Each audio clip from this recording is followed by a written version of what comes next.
आज हम बात करने वाले हैं उन सखियों की जो गर्भवती है। गर्भवती महिलाएं पर अमावस्या, वट सावित्री, पूर्णिमा का जो व्रत रखती हैं वो कैसे रखें। तो दोस्तों आज उसी के बारे में हम उन सखियों की बात करने वाले हैं। सुहागिन महिलाओं के लिए वट सावित्री का व्रत बहुत ही खास महत्व रखता है। यह व्रत हर साल जेठ महीने की अमावस्या को रखा जाता है। पौराणिक मान्यता के अनुसार जो सुहागिन महिला है वो उपवास रखती हैं, उनकी पति की आयु लंबी हो, साथ ही पति रोग मुक्त भी रहते हैं, उन्हें सुख समृद्धि प्राप्त होती है। इस साल वर अमावस्या दोस्तों 26 मई को है, लेकिन जो महिलाएं गर्भवती हैं और जल्द ही मां बनने वाली हैं, वे इस बात को लेकर काफी असमंजस में रहती हैं कि आखिर वट सावित्री व्रत कैसे रखें। इस दौरान किन बातों का ध्यान रखें जिससे कि उनके गर्भ में पल रहे बच्चे के स्वास्थ्य को कोई भी नुकसान ना पहुंचे।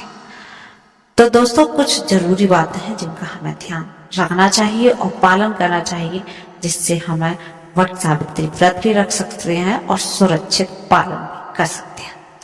दोस्तों सबसे पहले हमें सावधानी रखनी चाहिए कि निर्जला व्रत ना रखें। आमतौर पर महिलाएं वट सावित्री का व्रत निर्जला रखती हैं, वे दिन भर पानी तक का सेवन नहीं करती हैं, लेकिन गर्भवती महिलाओं को इस तरह की गलती नहीं करनी चाहिए। उनके लिए हाइड्रेट रखना आवश्यक, इसलिए निर्जला व्रत रखने से बचें और बीच बीच में पानी पीते रहें। व्रत रख सकते हैं लेकिन आप और चीजें ले सकते हैं। नंबर 2 पर दोस्तों फलाहार लें। गर्भवती महिलाओं को दिन भर खाली पेट या भूखा रहने की सलाह नहीं दी जाती। वट सावित्री व्रत के दौरान गर्भवती महिलाएं फल आहार का सेवन कर सकती हैं, इससे शरीर को जरूरी पोषण मिलेगा और गर्भवती महिलाओं को किसी भी तरह की परेशानी से बचने में मदद मिलेगी। इससे गर्भ में पल रहे बच्चे तक भी जरूरी पोषण पहुंचता रहे। व्रत के बाद दोस्तों अन्न खाएं। व्रत बोल खोलने के बाद गर्भवती महिलाएं अन्न ग्रहण कर सकती हैं। प्रेगनेंसी से महिलाओं के लिए अपने खान पान का ध्यान रखना बहुत आवश्यक है, इसलिए व्रत खोलने के बाद खाली पेट रहने से बचें और अन्न ग्रहण करें।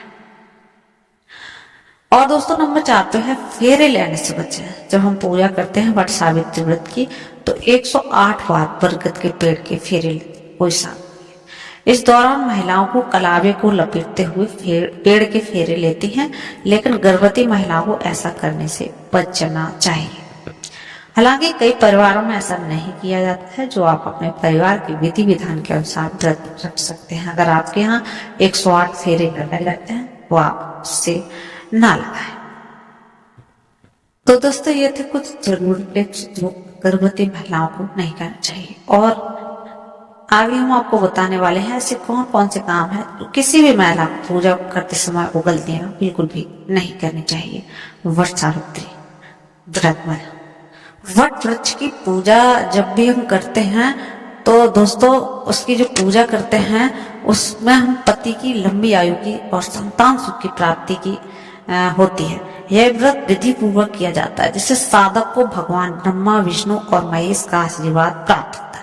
यदि महिलाएं इस दिन वट वृक्ष के नीचे कुछ विशेष उपाय हैं जो आज इस वीडियो के माध्यम से बताने वाले हैं, अगर वो करती हैं तो उनके ही नहीं केवल उनके पति के प्रगति के रास्ते खुलते हैं, बल्कि घर की आमदनी भी बढ़ती है। तो दोस्तों कुछ उपाय हैं जो हम आपको बताएंगे जो आपको उस दिन करना चाहिए। तो सबसे पहले बात कर देते हैं कि वट सावित्री का व्रत रखा कब जाएगा इस बार।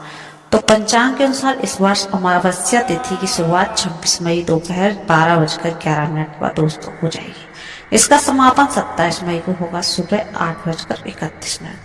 जो कि अमावस्या तिथि का प्रभाव दिन में रहेगा, इसलिए वट सावित्री व्रत 26 मई को ही रखा जाएगा।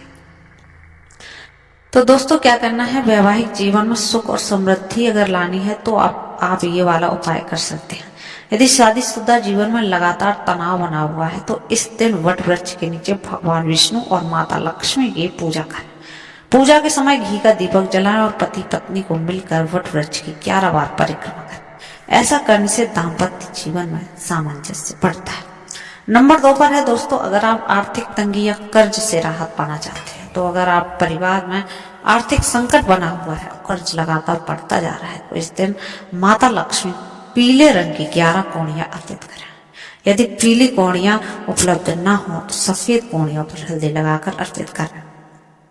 इस उपाय से आर्थिक अड़चनों से मुक्ति मिलने की संभावना होती है। पूजा स्त्री या उनके पति दोनों कर सकते हैं।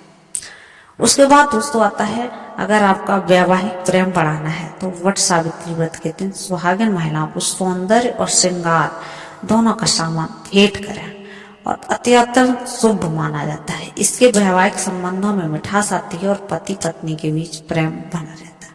इस दिन कम से कम 11 विवाहित महिलाओं को सुहाग का सामान उपहार स्वरूप देना अत्यंत फलदायी माना जाता है। तो दोस्तों ये थे कुछ उपाय जो आप कर सकते हैं अपने खुशहाल जीवन के लिए। दोस्तों बने रहिए हमारे चैनल पर और देखते रहिए आने वाली वीडियो का अपडेट और फेस्टिवल।